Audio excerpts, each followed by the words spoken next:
How could a quiet suburban street in Rankin County, Mississippi become the scene of a nightmare that would shock the nation? Today, on The Real Crime Diary, Daily Dose of Crime, we unravel one of the most chilling cases to hit headlines in recent memory. A 15-year-old girl, a mother dead, a stepfather wounded, and a community left reeling. What drove young Carly Gregg to commit such a heinous act? Stay tuned as we dive into this disturbing tale of youth, violence, and justice. Rankin County, Mississippi, a place where neighbors know each other by name, and the rhythm of life moves at a gentle pace. It's the kind of community where tragedy seems like a distant concept, something that happens elsewhere. But on March 19th, this quiet suburb became the epicenter of a crime that would shake the entire state to its core. At the heart of this story is 15-year-old Carly Gregg, a teenager who, by all accounts, seemed like any other high school student. She lived with her mother, Ashley Smiley, and stepfather, Heath Smiley, in a modest home on a tree-lined street. The Smiley family appeared to embody the American dream: hard-working parents, a bright young daughter, and a future full of promise. But appearances can be deceiving, and on that fateful spring day, the facade crumbled in the most horrific way imaginable. As the sun set on what should have been an ordinary Wednesday, gunshots shattered the evening calm. In a matter of moments, Ashley Smiley lay dead, Heath Smiley was critically wounded, and young Carly Gregg's life would never be the same. What transpired in those terrifying moments? What could drive a teenager to commit such a heinous act against her own family? As we delve deeper into this case, we'll uncover the shocking details that led to this unthinkable tragedy. As investigators descended upon the Smiley residence, they were met with a scene that would challenge even the most seasoned detectives. The initial sweep of the house revealed the tragic aftermath of the shooting, but it was what they didn't find that raised eyebrows. Security cameras, which should have been present in a modern suburban home, were conspicuously absent.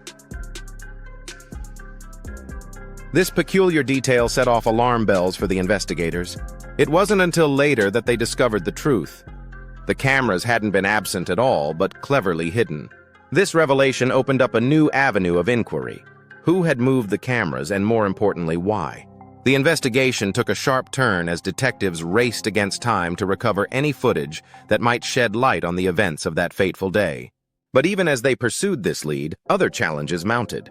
Conflicting statements, a lack of apparent motive, and the shocking nature of the crime itself all conspired to complicate the case. The investigators found themselves at a crossroads, desperately seeking that one crucial piece of evidence that would break the case wide open. Little did they know that evidence was right under their noses, waiting to be uncovered. A single, overlooked detail that would change everything and send ripples through the entire investigation. But what was this game-changing clue? We'll get to that, but first, let's delve into the courtroom drama that unfolded as this case went to trial. As the trial unfolded, the courtroom became a stage for shocking revelations and intense drama. Prosecutors presented damning evidence, including security camera footage that captured the chilling moments of the shooting. The jury heard the haunting 911 call made by Carly's stepfather, Heath Smiley, after he had been shot and his wife killed. But it was the testimony of the psychiatrist that truly stunned the courtroom. In a moment that sent whispers rippling through the gallery, the expert described Carly Gregg as diabolical. This wasn't just a troubled teen, the psychiatrist argued, but someone capable of calculated evil. The defense fought back, pushing for an insanity plea.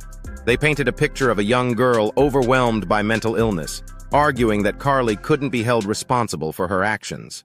But the prosecution was quick to counter, revealing that Carly had smoked marijuana the day before the shooting, suggesting premeditation rather than a psychotic break.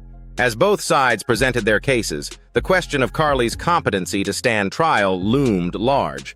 The jury was faced with a heart-wrenching decision. Was this a case of a mentally ill child or a cold-blooded killer? The insanity defense became the centerpiece of the trial, with experts on both sides offering conflicting views of Carly's mental state. The prosecution argued that her actions, hiding the security camera after the shooting, showed a clear awareness of her crimes. The defense countered that this was the act of a panicked, unstable mind. As the trial neared its conclusion, the tension in the courtroom was palpable.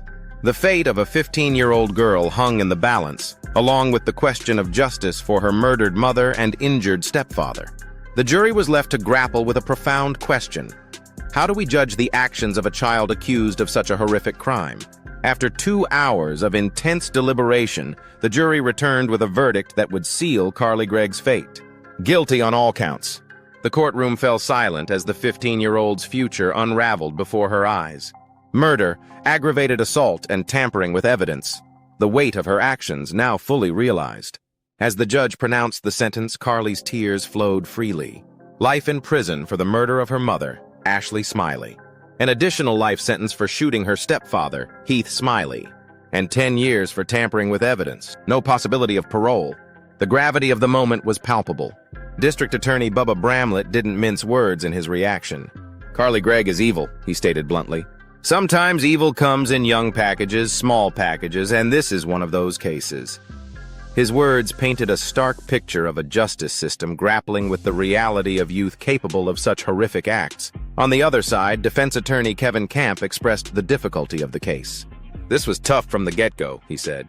"The jury had a very, very tough decision to make." Despite the verdict, Camp indicated plans to appeal, hinting at the complex nature of trying such a young defendant. As Carly was led away, the courtroom was left to ponder the tragedy that had unfolded. A family torn apart, a community shaken, and a young life forever altered by one fateful day in March.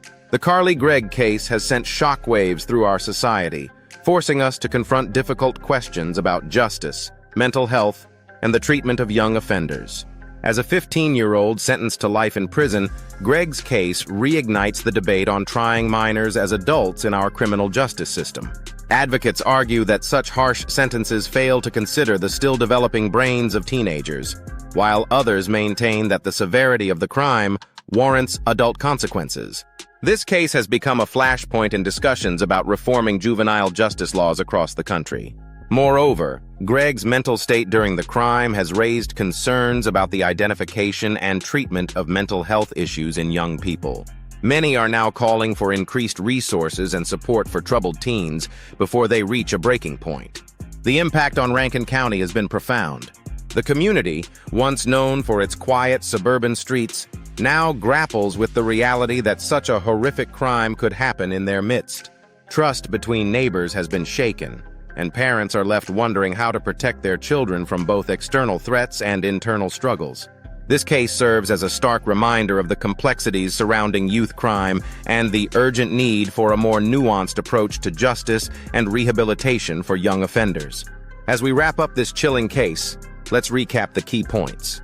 15-year-old Carly Gregg shocked her quiet Rankin County community when she murdered her mother and shot her stepfather. The investigation uncovered hidden security cameras and a trail of evidence that led to a dramatic trial. Despite attempts at an insanity defense, Carly was found guilty on all counts and sentenced to life in prison without the possibility of parole. This case raises profound questions about youth, justice, and mental health in our society.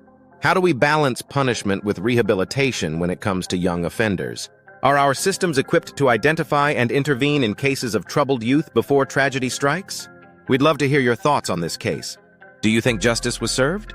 Could this crime have been prevented? Share your opinions in the comments section or on our social media platforms.